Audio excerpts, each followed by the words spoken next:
ক্ষমতা দাবন দেখাতে নাই। আজ আছি কাল নাই, আজ আছি কাল নাই। পৃথিবীর জমিনে এসেছি দুনিয়াদারি করতে নয়, ইবাদত করতে, আল্লাহকে খুশি করতে।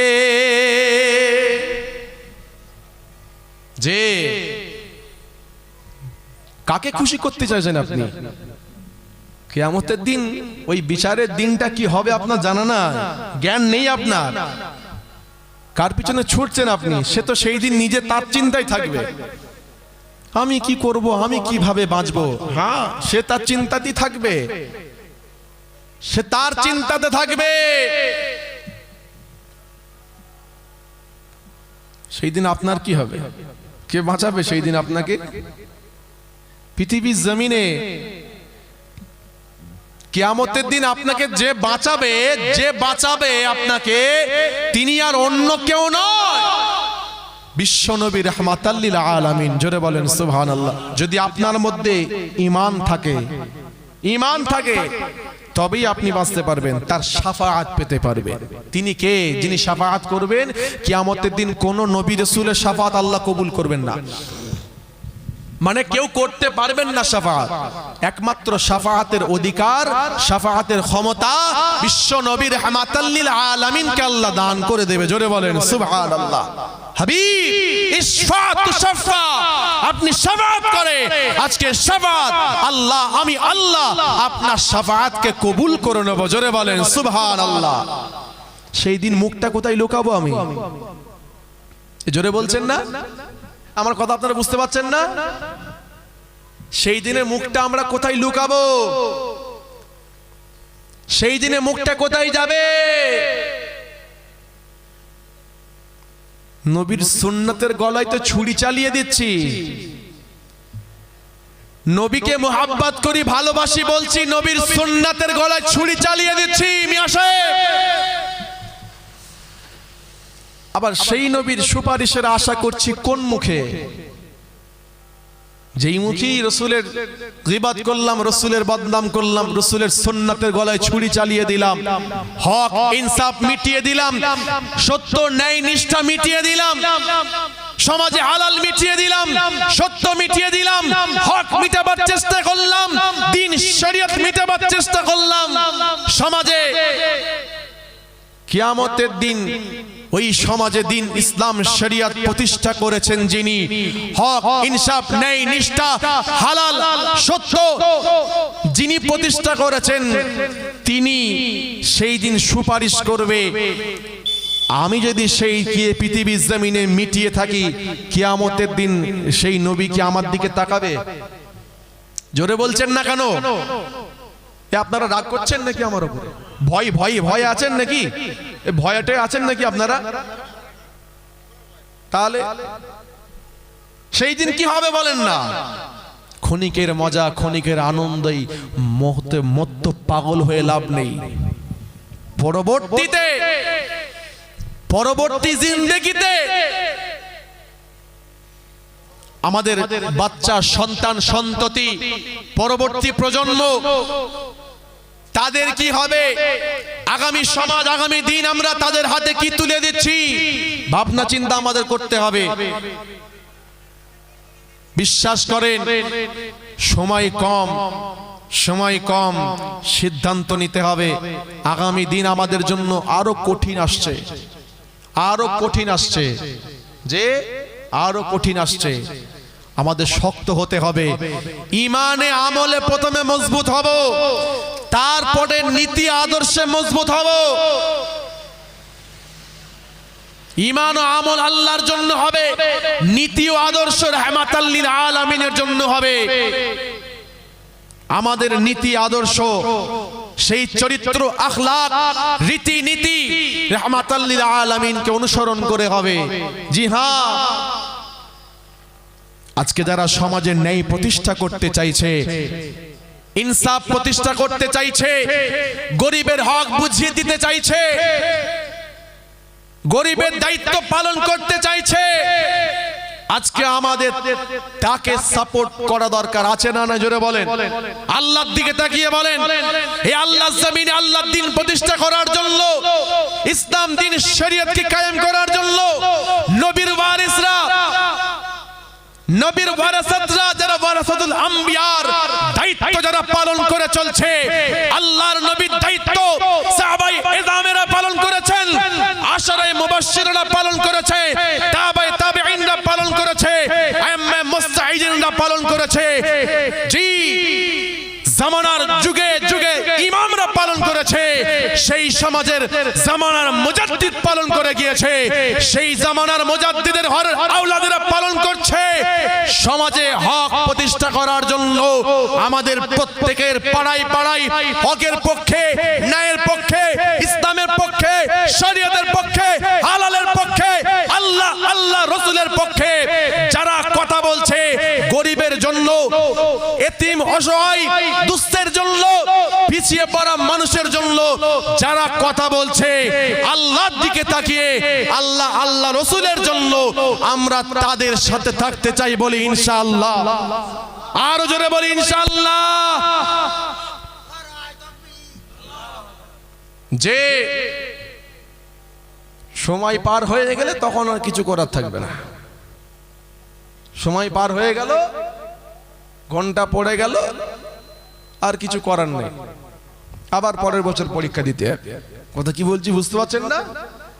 কাজেই পড়াশোনা আগে ভালো করে করে নাও, সামনে পরীক্ষা আছে, পরীক্ষাটা ভালো করে দিতে হবে। আপনারা রাগ করছেন নাকি আমার উপরে? আমার কথা আমি ভুল বলেছি? একটাও দিন ইসলাম শরীয়তের বাইরে বলেছি, কোরআন হাদিসের বাইরে বলেছি?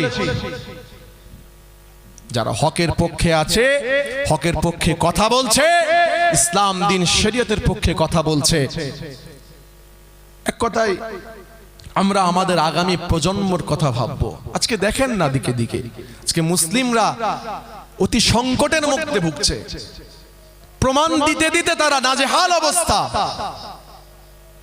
কোথায় আমি প্রকৃত দেশপ্রেমী প্রমাণ দিতে হচ্ছে, কোথায় আমি এসআইআর এর মধ্যে হেয়ারিং এ ডাকছে আমি ভারতীয় কিনা, এটার জন্য ঝামেলার মধ্যে নাজেহাল হয়ে যাচ্ছে। চতুর্দিকে মুসলিমরা নির্যাতিত অবস্থায় বর্তমান দিনে দাঁড়িয়ে, একটাই কারণ, যোগ্য নেতৃত্বের অভাব আমাদের। যেখানে কাজ হয়, যেখান থেকে আমাদের জন্য আমাদের কপালে দুঃখ তৈরি হয়, যেখানে আমাদের কপাল ফাটানোর কাজ হয়, সেই জায়গায় আমরা কাউকে পাঠাতে পারিনি। যারা এসি ঘরে, ঠান্ডা ঘরে বসে বসে কাজ করছে, কথা কি বলছি বুঝতে পারছেন না? ওইখানে আমাদের লোক পাঠাতে হবে, ওখানে আমাদের লোক নেই। যে সমাজে শিক্ষিত, সমাজের শিক্ষিত বুদ্ধিজীবী, আল্লাহর ভীতি যার অন্তরে আছে, আল্লাহকে ভয় করে, এমন ব্যক্তিকে নির্বাচন করে নেতৃত্ব দিতে হবে। কথা ঠিক কিনা ভুল বলে? যোগ্য নেতা হিসাবে আমরা তাদেরকে তৈরি করে নেব, বলে ইনশাআল্লাহ। আগামী দিন আমাদের মুসলিমদের, মুসলমানদের জন্য কথা বলার মতন কিন্তু কেউ থাকবে না। বিগত দিন আমরা ব্যবহৃত হয়েছি, আজও ব্যবহৃত হচ্ছি, আগামী দিনও আমরা ব্যবহৃত হব। কেন কেন আমরা এমন হব বলে? আমরা কোন দিক দিয়ে কমতি আছে বলেন তো? কোন দিক দিয়ে কমতি আছে বলুন? দেশ স্বাধীন করেছি আমরা, দেশ স্বাধীনে আমাদের অবদান আছে না নাই? আমাদের পূর্বপুরুষদের অবদান এই দেশ স্বাধীনের জন্য রয়েছে।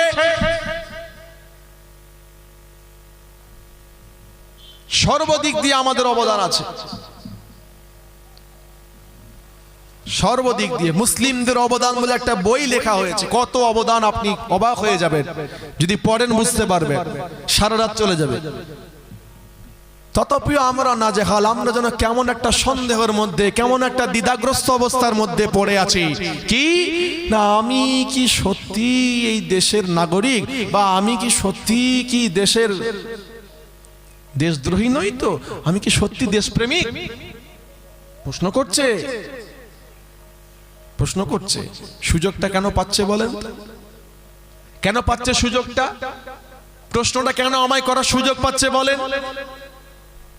হ্যাঁ, আমাদের সেই নেতার অভাব। মুসলিমদের এক কথাই ইউনিটি নেই, এ আমাদের ঐক্য নেই। শুনছেন, আমাদের এই ঐক্য না থাকার জন্য, আমাদের ইউনিটি না থাকার জন্য, আমাদের ভ্রাতৃত্ব সৌহার্দ্য না থাকার জন্য আজকে এই কাজ, আর কিচ্ছু নয়। আজকে যে ভোগান্তি আমাদের, এই যে ভুগতে হচ্ছে, আমাদের ভুগতে হবে। আগামী দিনে আরো কত কি বাকি আছে, দাঁড়ান, সবে তো শুরু হয়েছে। এমন একটা সময় আসবে লুঙ্গি খুলে যাবে, লুঙ্গি বাঁধার সুযোগ পাবেন না। এরম করে কোন রকম কোঁচড়ে ধরে দৌড়াতে ন্যাংচাতে ন্যাংচাতে দৌড়াতে যাবে, লুঙ্গি বাঁধার সুযোগ দেবে না। কি বলছি বুঝতে পারছেন? লুঙ্গি বাঁধার সুযোগ দেবে না। যে দৌড়াবার আগে নিজেকে ঠিক করুন, নিজের চিন্তা চেতনাকে মজবুত করুন, ঈমান আমল আকীদাকে ঠিক করুন। আল্লাহ আল্লাহ রসুলের জন্য, সমাজের ন্যায় নিষ্ঠা প্রতিষ্ঠার জন্য, হক হালালের উপরে তৈরি করেন।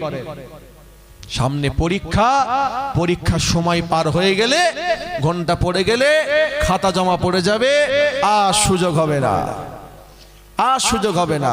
আবার পরের বছর পরীক্ষা দিয়ে যদি পারেন তো পারেন, সুযোগ একবার আসবে, বারবার আসবে না, তাই তো নাকি? যাই হোক, আল্লাহ পাক কবুল করেন।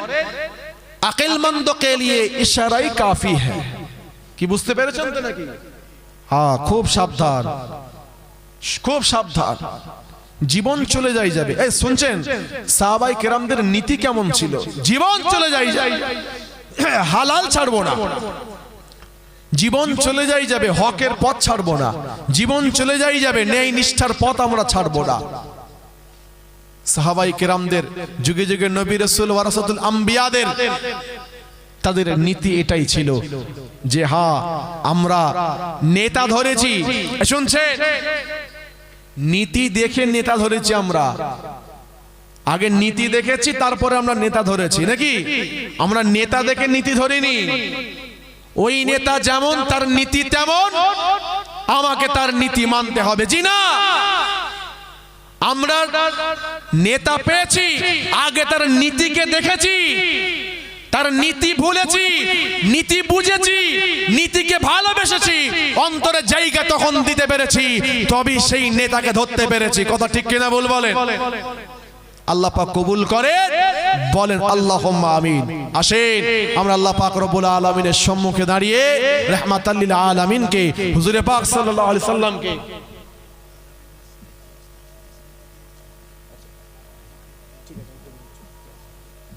रहमतल लिल आलमीन हुजूर पाक सल्लल्लाहु अलैहि वसल्लम हुजूर के तो सालाम नजराना पढ़ाबो या नबी सलामो